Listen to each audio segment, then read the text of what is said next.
just when I thought I was gonna be mad about a white woman calling the cops in Central Park about a black man supposedly threatening her, which he wasn't, I see video today of a Minneapolis police department police officer literally killing a man on video. Had his knee in his neck. The man's name was George Floyd. He even said he couldn't breathe. He was hurting, that they're going to kill me. And they killed him while his partner sat there and did nothing about it. Now, 4 police officers got fired today. Of course, we want them to go to jail or whatnot. And Flex, I heard they said they got fired with pay. So they got maybe administrative leave right now. And this is basically Eric Garner all over again. So we've been mad. We've been upset, tired of everything. But where do we go from here? Yo, Mike, I woke up this morning when I seen that. I ain't never tried to fight my video screen before, my screen on my computer. That was so outlandish and so like straight murder, man. You know what I'm saying? Like it was just horrendous, man. And real talk, I'm gonna speak for me. They need to be beat with bats. You know what I'm saying? That's the way I feel, you know, because that was totally wrong. They totally murdered that dude. And man, it's nothing. We gotta stop talking and we gotta take action. We really have to take action by any means necessary. Like, you know, I'm not saying violence, but that's what I want to do. But we gotta do something because that shit was ridiculous, man. It was terrible, you know? What can we do? What can we do? We march. It is at the point where the only thing to do is what they're doing in Minnesota right now is bombing on the cop cars, throwing stuff. I mean, they in the streets, it's an uproar. I mean, it just takes you back to literally, you know, bucking and slavery and just the disregard for Black life, and the disdain on his face is the thing that sticks in my mind the most. And seeing the fluid leave that man's body once he died, that stuck with me the most. And that was so writing a bad check or a fraudulent check should not equal death. Right. Absolutely not. Absolutely not. Ahead, you know, Jasmine. the thing that I think about is, you know, I definitely believe that we are to the point, obviously, where, you know, we don't know what else to do but to do what is happening right now. Mm-hmm. The unfortunate thing is, I feel like we run out of steam, right? Like if you think about how often we've seen this very same type of thing happen to our people in the streets, we get angry. It's like a cycle. We find out about it. We get angry about it. We protest for a day or two. And then it's not that we forget, but it kind of moves to the back of our brain and we go back to living as usual. And then a couple of weeks or maybe a month or so later, we're right back where we started from.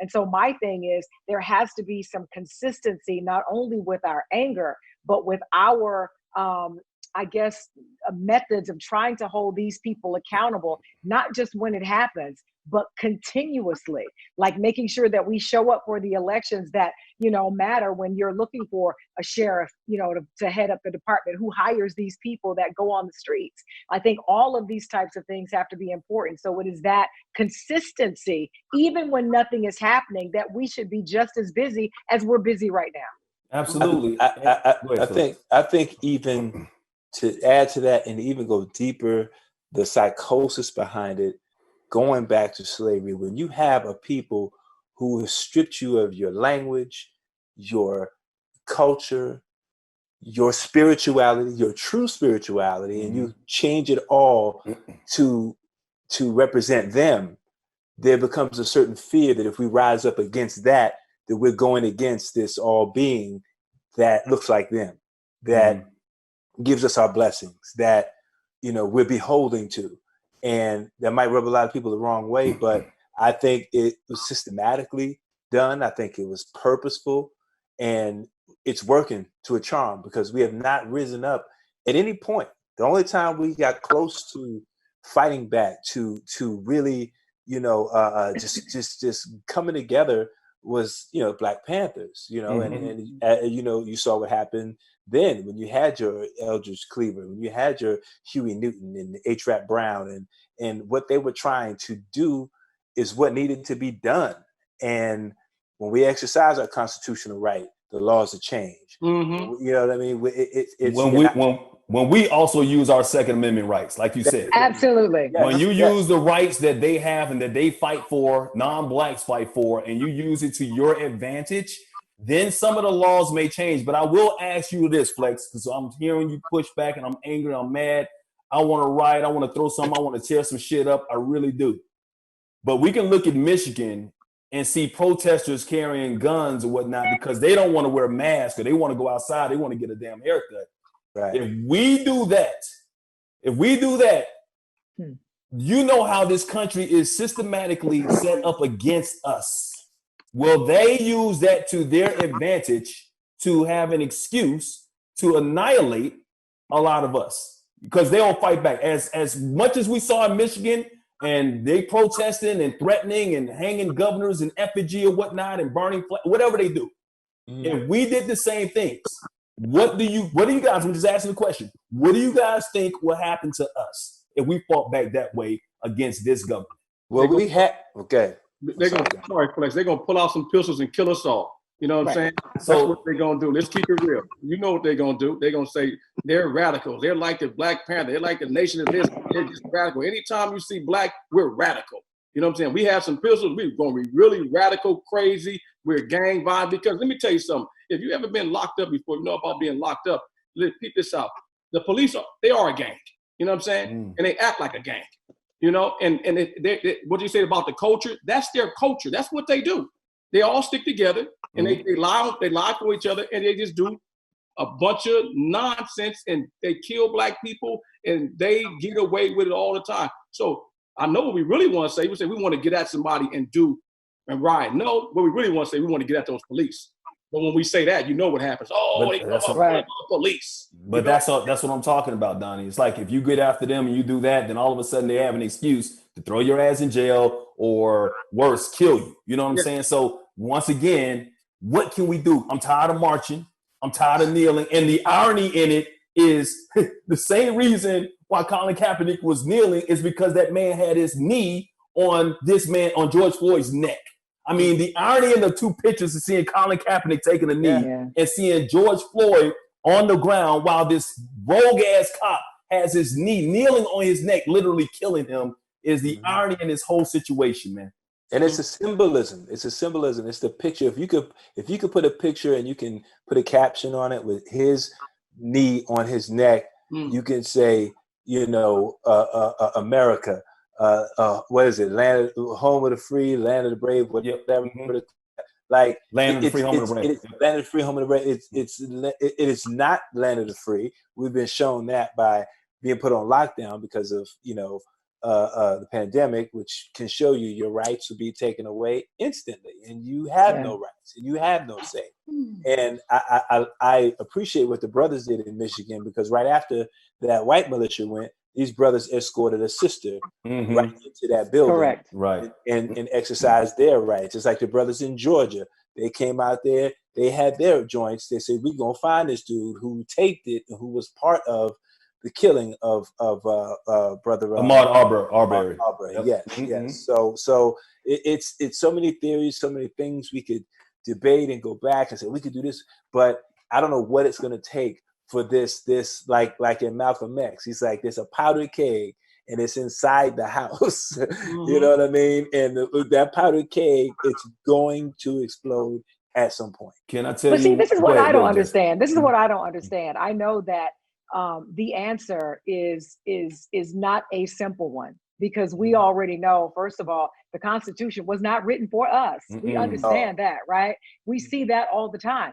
Philando Castile, he had a permit to carry the gun, right? He was using his Second Amendment rights, but they killed him anyway. Meanwhile, you watch the Bundys, who basically held their own land hostage and held off police officers and everything with rifles. No, and nothing happened to them, right?